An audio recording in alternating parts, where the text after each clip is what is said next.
नमस्कार, उत्तराखंड की खबरों में आपका स्वागत है। मैं हूं मनोज। मानस खबरों का रुख करेंगे, उससे पहले आपको दिखाएंगे इस वक्त की अहम हेडलाइंस। हरिद्वार पहुंचे सीएम धामी, युवा शक्ति संवाद में किया प्रतिभाग, युवाओं से किया सीधा संवाद।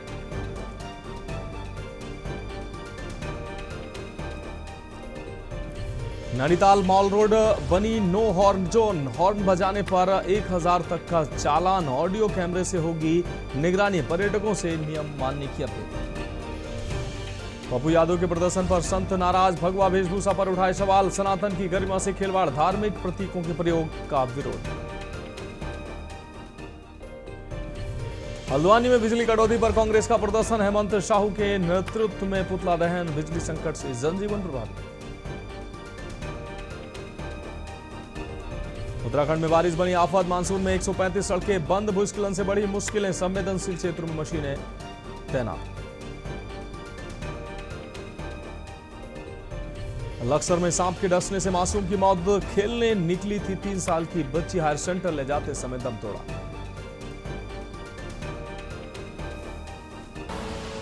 आप देख रहे हैं के न्यूज, खबरों का सारथी। और अब खबरें विस्तार से। हम खबर से बुलेटिन की शुरुआत करेंगे। हरिद्वार में आयोजित युवा शक्ति संवाद कार्यक्रम में मुख्यमंत्री पुष्कर सिंह धामी ने युवाओं से सीधा संवाद किया है। आपको बता दें, गुरुकुल विश्वविद्यालय के सभागार में आयोजित कार्यक्रम में सीएम ने शिक्षा, रोजगार, कौशल विकास, स्टार्टअप और नवाचार के जरिए युवाओं को आगे बढ़ाने पर जोर दिया। मुख्यमंत्री ने कहा कि राज्य सरकार का लक्ष्य युवाओं को आत्मनिर्भर बनाना और विकसित उत्तराखंड के निर्माण में उनकी भागीदारी सुनिश्चित करना है। उन्होंने नकल विरोधी कानून का जिक्र करते हुए दावा किया कि इसके बाद बिना पर्ची और बिना खर्ची के 34,000 युवाओं को सरकारी नौकरी दी गई है। वहीं हरिद्वार पहुंचे मुख्यमंत्री ने संसद में सांसद पप्पू यादव के साधु वेश वाले प्रदर्शन को लेकर भी निशाना साधा और इससे सनातन परंपरा को बदनाम करने की कोशिश की।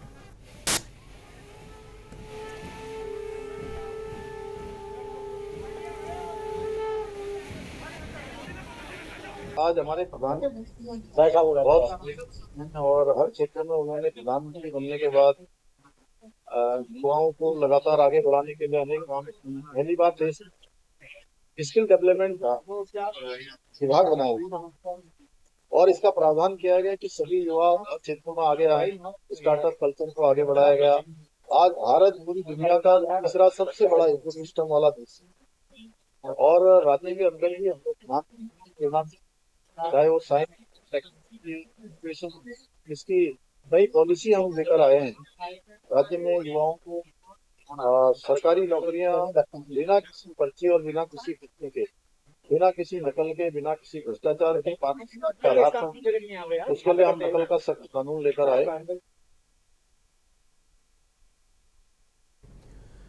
और अगली खबर डोईवाला से, जहां हर्रावाला की चर्चित सृष्टि कंडारी हत्याकांड प्रकरण में डोईवाला पुलिस ने आरोपी पति सौरभ खत्री और ननद चारू को हिरासत में ले लिया है। दोनों आरोपियों को मेडिकल परीक्षण के लिए डोईवाला के सरकारी अस्पताल लाया गया है।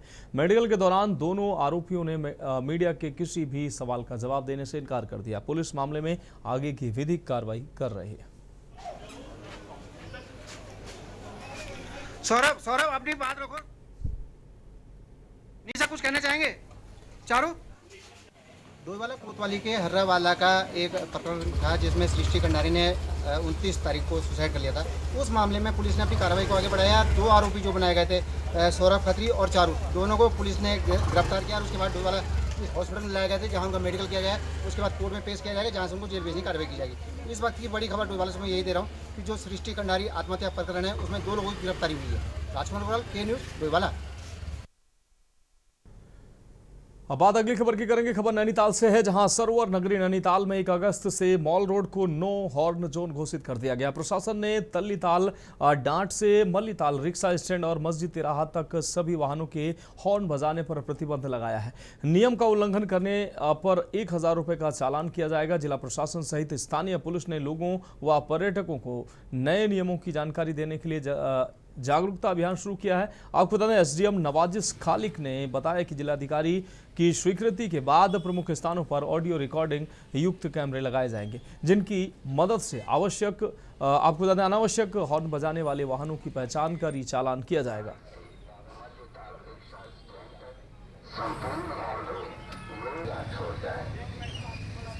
तरह की एक ड्राइव चलाई जा रही है जिसमें हम पब्लिक को और जो 4 व्हीलर्स अप्लाई करते हैं या 2 व्हीलर्स अप्लाई करते हैं उनको सेंसिटाइज कर सकें कि वो इस आदेश का अक्षरशः अनुपालन सुनिश्चित करें। स्टार्टिंग के डेज में हम लोगों का फोकस ये है कि हम आम जनमानस को इस आदेश के बारे में सेंसिटाइज करें, लेकिन सेंसिटाइज करने के पश्चात भी यदि अगर कोई वायलेशन प्रकाश में आएगा तो नियमानुसार कार्रवाई भी की जाएगी। जिलाधिकारी महोदय के द्वारा 5 स्थानों पे जो ऑडियो रिकॉर्डिंग कैमरे हैं उनकी भी स्वीकृति की गई है, उनको भी हम इंस्टॉल करेंगे जिससे कि ऑटो मोड में यहाँ पे जो हॉर्न बजाने वाले लोग हैं वो उनकी रिकॉर्डिंग हो जाए और कंट्रोल रूम के माध्यम से हम उनका चालान कर सकें। अगली खबर हल्द्वानी से है, जहां शहर में लगातार हो रही बिजली कटौती के विरोध में कांग्रेस कार्यकर्ताओं और स्थानीय लोगों ने प्रदर्शन किया। कांग्रेस नेता हेमंत साहू के नेतृत्व में प्रदर्शनकारियों ने सरकार के खिलाफ नारेबाजी की और पुतला दहन कर अपना विरोध दर्ज कराया है। प्रदर्शनकारियों का आरोप है कि भारी बिजली बिल वसूले जाने के बावजूद घंटों बिजली गुल रहने से आम जनजीवन प्रभावित हो रहा है। उनका कहना है कि बिजली कटौती के कारण पेयजल आपूर्ति भी बाधित हो रही है, जिससे लोगों को भारी परेशानी का सामना करना पड़ रहा है। कांग्रेस ने चेतावनी दी है कि यदि जल्द ही 24 घंटे निर्बाध बिजली आपूर्ति बहाल नहीं की गई तो आंदोलन और तेज किया जाएगा। वे भारी भरकम बिल आ रहे हैं, जिनके 200-300 रुपए महीने के बिल आते थे उनको उनके हजारों रुपए महीने बिल आ रहे हैं। ऊपर से डबल माल देते हुए बिजली कटौती हो रही है, जिसकी वजह से पानी संकट व्याप्त हो रहा है। उमस भरी गर्मी में कई घंटे की कटौती ऊर्जा प्रदेश में पूरा तरह से शर्मसार करने वाले कृत्य हो रहे हैं। जिस बात का हम विरोध कर रहे हैं, स्मार्ट मीटर के नाम पर डकैती मीटर बनाने का काम किया गया। आए दिन विद्युत कटौती हो रही है, विद्युत कटौती से लोग परेशान है। उमस इतनी हो रही है कि लोग बिजली ना आने से परेशान है। साथ ही आए दिन बिजली के बिल लोगों के बड़े आ रहे हैं और स्मार्ट मीटर को लोग भी परेशान है। तो हम चाहते हैं सरकार शीघ्र उमस से निजात दिलाने के लिए विद्युत कटौती बंद करे और बड़े हुए बिल वापिस ले और स्मार्ट मीटर को लगाने से रोके।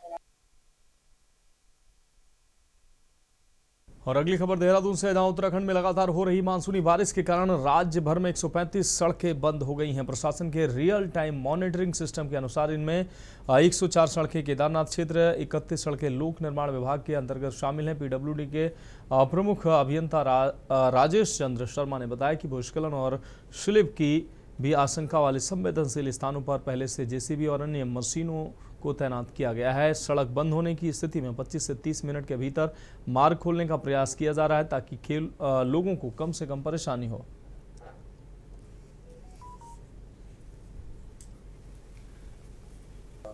इस समय हमारे पास जो एक रियल टाइम हमारा रोड क्लोजर हमारा जो सिस्टम है उसमें भी 135 सड़कें इस समय बंद हैं, जिसमें से 104 सड़कें जो है वो पीएमजीएसवाई की हैं। रेस्ट जो बचती हैं हमारी 31 सड़कें, उसमें हमारे जो पीडब्ल्यूडी का है उसकी सड़कें बंद हैं और 1-2 बीआरओ की सड़कें बंद। लगातार रेस्पॉन्स टाइम देखिए जगह जगह का है। ये रेस्पॉन्स टाइम ये रहता है हमारा कि हमारी जेसीबी ऐसे स्थान पे कितने में पहुंचती है, तो उसमें हमने लोकेशन भी ऐसे आइडेंटिफाई कर रखी है कि इसको 25-30 किलोमीटर ज्यादा ना चलना पड़े। हल्द्वानी में गौ संरक्षण को लेकर आज सैकड़ों लोग सड़क पर उतरे और करणी सेना प्रदेश अध्यक्ष जोगिंदर राणा के नेतृत्व में आयोजित प्रदर्शन के दौरान प्रदर्शनकारियों ने गौमाता की स्थिति पर चिंता जताते हुए उन्हें राष्ट्र पशु घोषित करने की मांग उठाई। साथ ही सरकार से गौवंश के संरक्षण और उनके बेहतर प्रबंधन के लिए प्रभावी कदम उठाने की अपील की है। हल्द्वानी में गौ रक्षकों और करणी सेना से जुड़े लोगों ने प्रदर्शन करते हुए कहा कि प्रदेश में निराश्रित गौवंश की स्थिति चिंताजनक है। एक ही प्रकरण है जो गत कितने वर्षों से निरंतर चल रहा है। बहुत ही दुखद है, विडंबना है कि क्या इतनी गौरक्षा है पूरे हल्द्वानी में, पूरे नैनीताल के अंदर इतनी गौरक्षक है क्या? हमें रुद्रपुर से आना पड़ा है, रामनगर से आना पड़ा है क्या? सबसे बड़े पागल यहाँ पे जोगिंदर राणा, सूरज चौधरी, विराट आर्य, राधे, यही सब लोग हैं। ये देवों की भूमि है उत्तराखंड। यहाँ पर केदारनाथ, बद्रीनाथ, गंगोत्री, यमुनोत्री पावन तीर्थ स्थल है। यहाँ धर्मनगरी हरिद्वार और ऐसी धर्मनगरी और देवों की भूमि से जानने वाला देवभूमि उत्तराखंड, और इस देवभूमि में गौ हत्या, इस गौ हत्या पर विराम लगे।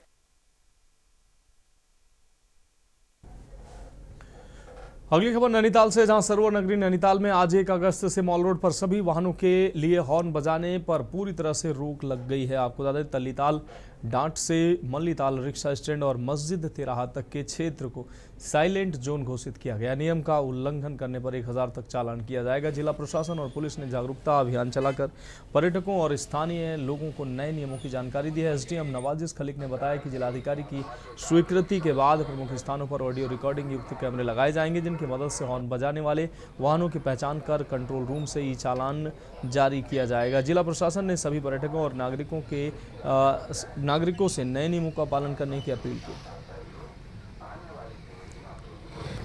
तरह की एक ड्राइव चलाई जा रही है जिसमें हम पब्लिक को और जो 4 व्हीलर्स अप्लाई करते हैं या 2 व्हीलर्स अप्लाई करते हैं उनको सेंसिटाइज कर सकें कि वो इस आदेश का अक्षरशः अनुपालन सुनिश्चित करें। स्टार्टिंग के डेज में हम लोगों का फोकस ये है कि हम आम जनमानस को इस आदेश के बारे में सेंसिटाइज करें, लेकिन सेंसिटाइज करने के पश्चात भी यदि अगर कोई वायलेशन प्रकाश में आएगा तो नियमानुसार कार्रवाई भी की जाएगी। जिलाधिकारी महोदय के द्वारा 5 स्थानों पे जो ऑडियो रिकॉर्डिंग कैमरे हैं उनकी भी स्वीकृति की गई है, उनको भी हम इंस्टॉल करेंगे, जिससे कि ऑटो मोड में यहाँ पे जो हॉर्न बजाने वाले लोग हैं वो उनकी रिकॉर्डिंग हो जाए और कंट्रोल रूम के माध्यम से हम उनका चालान कर सकें।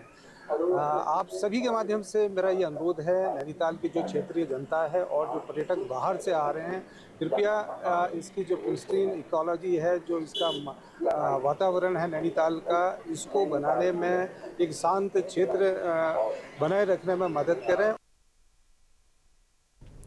अगली खबर हरिद्वार से, जहां संसद के मानसून सत्र के दौरान लोकसभा परिसर में चंदा चोरी मुद्दे पर साधु के वेश में किए गए सांसद पप्पू यादव के विरोध प्रदर्शन को लेकर हरिद्वार के संत समाज ने नाराजगी जताई। संतों का कहना है कि राजनीतिक विरोध के लिए साधु संतों के वेशभूषा और धार्मिक प्रतीकों का इस्तेमाल सनातन परंपरा की गरिमा के खिलाफ है। संत राम विशाल दास ने इसे सनातन परंपरा को बदनाम करने वाला कृत्य बताते हुए कहा कि राजनीतिक विरोध अपनी जगह है, लेकिन धार्मिक प्रतीकों का इस तरह उपयोग नहीं किया जाना चाहिए। ये मामला सोशल मीडिया पर वीडियो वायरल होने के बाद चर्चा में आया है।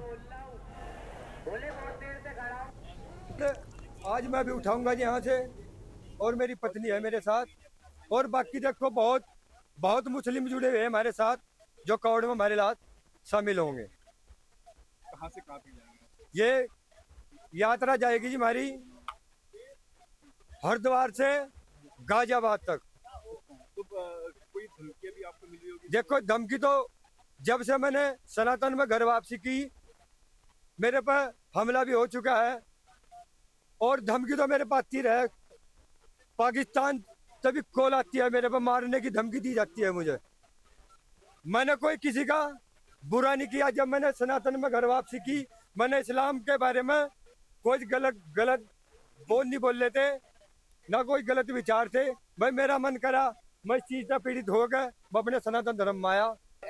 एक्स मुस्लिम पद यात्रा निकाली थी, जो कि मेरा होम टाउन बिजनौर से हरिद्वार तक ये पद यात्रा हुई थी, और इस बार हम एक्स मुस्लिम कांवड़ यात्रा निकाल रहे हैं। और ये यात्रा जो है हरिद्वार चामुंडा घाट से ये यात्रा हम गाजियाबाद बुद्धेश्वर महादेव के मंदिर तक जाके समापन होगा। और इसका हमारा उद्देश्य सिर्फ और सिर्फ इतना है, किसी का दिल दुखाना नहीं है। जैसे कि सनातन में आप सनातन को नहीं मानते, किसी देवी देवता को नहीं मानते, नहीं पूजते, ठीक है, तो कोई आपका गला नहीं काटता, कोई आपको काफिर नहीं कहता, कोई आपसे नाराज नहीं होता। लेकिन यहाँ तो अगर आपने 3 जुमे छोड़ दिए तो आप काफिर हो गए।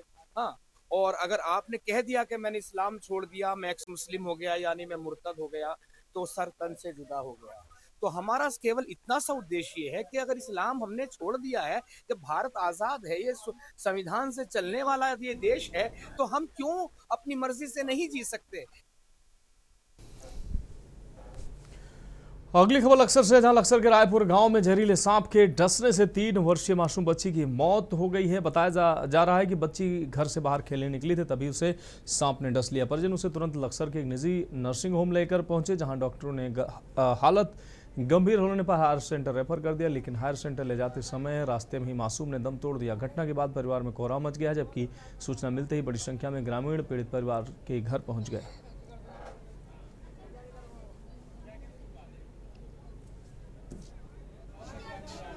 ठीक है जी, मेरी लड़की को सांप ने काट लिया, हम वहाँ से लेकर हम वहाँ भी लेकर गए डेरिया गांव। ठीक है जी, वहाँ ने दवाई करे, इसके बाद फिर हम यहाँ भी आ गए पप्पू के हॉस्पिटल में, यहाँ भी सब कुछ करा, पर उसमें कुछ नहीं आया था। लड़की का नाम अनाबिया, रायपुर गांव है, तहसील लक्सर। ये 8 बजे के लगभग वहीं ये खेत के पास रहते हैं और खेत के पास मुंजी थी, मुंजी कटी, उसमें सांप निकल के इनके घर में आकर बैठ गया, इन्हें पता नहीं लगा। लेकिन जैसे ही बच्ची को काटा तो इन्होंने सांप को देखा मौके पर। ये सांप ने काटा, कल मुंजी कटी थी और मुंजी में से सांप जैसे निकल गया तो घर में बढ़ कर बैठ गया और लड़की जैसे वहाँ गई तो उसके पाँव पर उसने सांप ने काट लिया रात 8 बजे। हाँ दिखाई, क्या नाम है उस गाँव का? अरे वो डेरियो ले गए थे, फिर पप्पू के यहाँ ले गए, अविनाश के यहाँ ले गए। तो फिलहाल खबरों में वक्त की न्यूज़, खबरों का सारथी। ब्रेक के बाद उत्तराखंड की खबरों में एक बार फिर से आपका स्वागत है। बढ़ेंगे अगली खबर की ओर। देहरादून में हत्या के मामले में दून पुलिस ने त्वरित कार्रवाई करते हुए मृतका के पति और ननद को गिरफ्तार कर लिया है। कोतवाली डोईवाला में मृतका की मां की शिकायत पर पति, सास और ननद के खिलाफ मुकदमा दर्ज किया गया था। आपको बता दें, एसएसपी देहरादून के निर्देश पर क्षेत्राधिकारी डोईवाला के नेतृत्व में गठित विशेष टीम ने जांच के दौरान गवाहों के बयान और मृतका द्वारा अपनी मां को भेजे गए वीडियो सहित महत्वपूर्ण साक्ष्य जुटाए। इसके आधार पर शनिवार को आरोपी पति सौरभ खत्री और ननद शुरभी खत्री उर्फ चारू को हार्रावाला स्थित उनके आवास से गिरफ्तार कर लिया गया है। पुलिस मामले की अग्रिम विवेचना कर रही है। देहरादून में एक महिला की जो शिक्षिका थी और अपने पारिवारिक प्रताड़ना से परेशान होकर उसके द्वारा एक आत्मघाती कदम उठाया गया था और जिसका वीडियो उसने एक मीडिया प्लेटफॉर्म पर अपलोड भी किया था, उसको लेके तरह तरह के समस्त देश से प्रतिक्रियाएं भी आई थी और निश्चित तौर पर उत्तराखंड में काफ़ी लोगों का इस पर रिएक्शन था। इस मामले की गंभीरता को तत्काल देखते हुए, इसमें अभियोग पंजीकृत करते हुए इसकी विवेचना सर्कल अफसर डोईवाला द्वारा की जा रही थी। लक्सर पुलिस को आज बड़ी सफलता हाथ लगी है। पुलिस ने भैंस खरीदने आए एक व्यक्ति से लूट की घटना को अंजाम देने वाले आरोपियों को गिरफ्तार कर लिया है। लूट की घटना बीती 14 जुलाई को हुई थी। पीड़ित द्वारा लक्सर पुलिस को 4 लोगों के खिलाफ तहरीर देकर कार्रवाई की मांग की गई थी। पुलिस द्वारा मामले की गहनता से जांच की गई तो मामले की मास्टरमाइंड महिला निकली, जिसे पुलिस ने पहले ही पकड़कर जेल भेज दिया था। आज सभी 4 आरोपियों को गिरफ्तार कर लिया गया है। लक्सर पुलिस क्षेत्राधिकारी ने पूरे मामले की पुष्टि की। को थाना लक्सर में एक वादी ने शिकायत दर्ज कराई थी कि उनके साथ कुछ लोगों ने मारपीट, 4 लोगों ने मारपीट करके उनसे कुछ पैसे लगभग 1 लाख रुपए छीन कर ले गए हैं।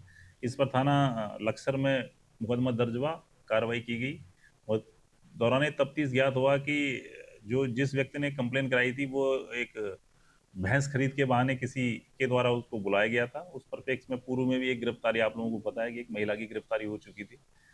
उनकी बाकी तफ्तीश में ज्ञात हुआ है कि जो 4 अन्य साथी थे वो तब से फरार चल रहे थे।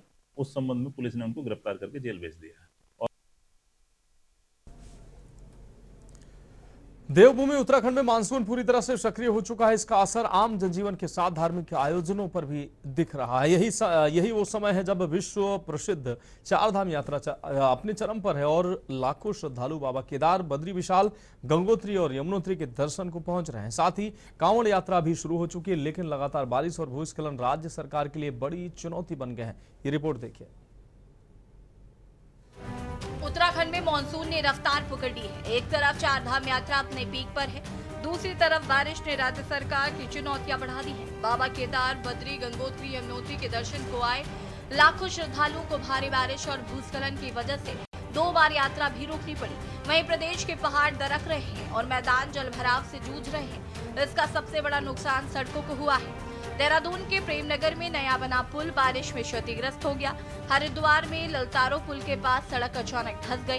कारण लगातार बारिश और पुराना सीवर काम है। वहीं मौसम विभाग ने आगे और तेज बारिश का अलर्ट दिया है। हालांकि सत्ता पक्ष निर्माण कार्य को पुनः तेजी से करने और यात्रियों को प्रभावित न होने देने के दावे कर रहे हैं, लेकिन विपक्ष लगातार आरोप लगा रहा है। विपक्ष का मानना है कि सरकार के दावे बड़े हैं पर जमीन पर कुछ नहीं। वहीं विपक्ष सवाल खड़े कर रहा है कि जिम्मेदार अफसरों पर अब तक कोई कार्रवाई क्यों नहीं हुई। जिस पर सत्ता पक्ष का जवाब है काम युद्ध स्तर पर चल रहा है और जो भी ढिलाई कर रहे हैं उन पर कार्रवाई होगी। पिछले 24 घंटे के दौरान भी हमारे जो है सोनप्रयाग में जो है 139 जो है मिलीमीटर रेनफॉल मिला है, जो बहुत भारी वर्षा की कैटेगरी में आता है। और 2-3 स्थानों पे हमारे को भारी वर्षा का भी रिकॉर्ड मिला है। मॉडरेट रेन काफ़ी जगह मिला है, जैसे लगभग 15-20 जगह पे जो है मॉडरेट रेन भी मिला है। तो वर्षा अगर हम देखें इस महीने का, अगर हम देखें अभी तक का 30 जुलाई हो गया है, तो हमको 442 मिलीमीटर के आसपास मिल गया है, जबकि एवरेज जो है नॉर्मल जो है लॉन्ग पीरियड एवरेज जो है वो 403 है। तो प्लस 10% हमारा अभी चल रहा है। देखिए अभी तो पिछले टाइम तक जो आप जब यात्रा थी तो पिछले आंकड़ों को तोड़ के जो पिछली पूरी यात्रा में संख्या आई थी उससे ज़्यादा ही क्रॉस हो गई थी। और अब वर्तमान में देखिए सड़क नहीं, चारधाम यात्रा के अंतर्गत सड़क है, स्वास्थ्य है, विद्युत है, ठीक है ना, फिर अन्य व्यवस्थाएं हैं। उन सब में माननीय मुख्यमंत्री जी ने भिन्न समूहों पर लेकर आपदा प्रबंधन की बैठकें सरकार में आयोजित की थी। साथ ही सरकार के द्वारा लगातार जितने भी जिलाधिकारी हैं जो इस कार्य से जुड़े हैं, प्रशासन है, पुलिस अधिकारी हैं, सबको इस 24/7 काम करने के लिए निर्देश जारी किए थे। उसी के दृष्टिकोण से आज आपने देखा होगा कि सभी स्वास्थ्यों में स्वास्थ्य विभाग दुरुस्त दुरुस्त है। जहां गड्ढे हो गए उन सड़कों को गड्ढों से भरने के लिए काम हो रहा है जैसे ही मौका मिलता है। इसी प्रकार विद्युत लाइनें टूटी हैं, ढीली हो गई हैं, तार टूट गए हैं, उन पर सुव्यवस्थित व्यवस्था करने के लिए ट्रांसफार्मर खराब है उनको। उत्तराखंड की सरकार ने अभी कोई आपदा की तैयारी नहीं की है। हम लोग अभी थोड़े दिन पहले आपदा प्रबंधन के IT पार्क वाले ऑफिस में गए थे। वहाँ पर केवल अधिकारियों के नाम तो लिखे हुए हैं, लेकिन वहाँ पर पूरी आपदा प्रबंधन की कोई टीम वहाँ पर मौजूद नहीं है। अगर यदि हम तो भगवान बद्री विशाल और केदारनाथ से प्रार्थना करते हैं कि भगवान हमारे उत्तराखंड में आपदा ना आए, और अगर यदि आपदा आई तो ये वही हर साल की तरह होगा कि फिर मुख्यमंत्री जी बयान देंगे कि हम राहत कार्य, बचाव कार्य जारी है, फील्ड में यूनिटें लगी हुई हैं, लेकिन जस का तस। आज थराली हो, धराली हो, दोनों आपदाओं का हमें सबक लेना चाहिए। आज भी मलबे के नीचे लोग हमारे दबे हुए हैं, हमारी संपत्तियों का कुछ पता नहीं है। तो उत्तराखंड की यात्रा में आप कह रहे थे कि यात्रा रुकनी पड़ रही है, हर बार सड़कें बंद हो जा रही। जो पुल था वो क्षतिग्रस्त हुआ, और क्षतिग्रस्त होने के बाद 16 करोड़ की लागत से पुल और जो सड़क है उसका निर्माण किया गया है। लेकिन 16 करोड़ व्यय करने के बाद भी वो मात्र 16 दिनों में जो है सड़क टूट गई है। भाई इसकी जवाबदेही किसकी है? पहले तो मैं समझता था कि सरकार संवेदनशील होगी, तो जिस ठेकेदार ने निर्माण कार्य वो अंजाम देने का काम किया उसको ब्लैक लिस्ट करते, अधिकारियों को निलंबित करते, उसके बाद जांच होती, जो तथ्य आते उसको अनुसार आगे कार्रवाई करते।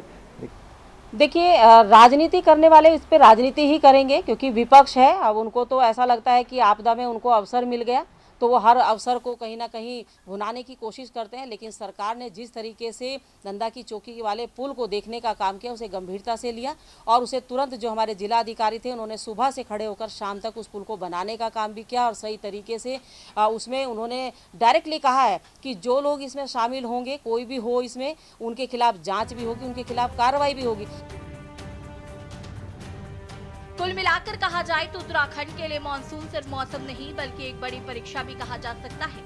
एक और आस्था की डोर से बंधी चारधाम यात्रा को हर कदम पर प्रकृति की चुनौती का सामना करना पड़ रहा है, तो दूसरी ओर पहाड़ से लेकर मैदान तक सड़कें, पुल और बुनियादी ढांचा बारिश के आगे कमजोर साबित हो रहा है।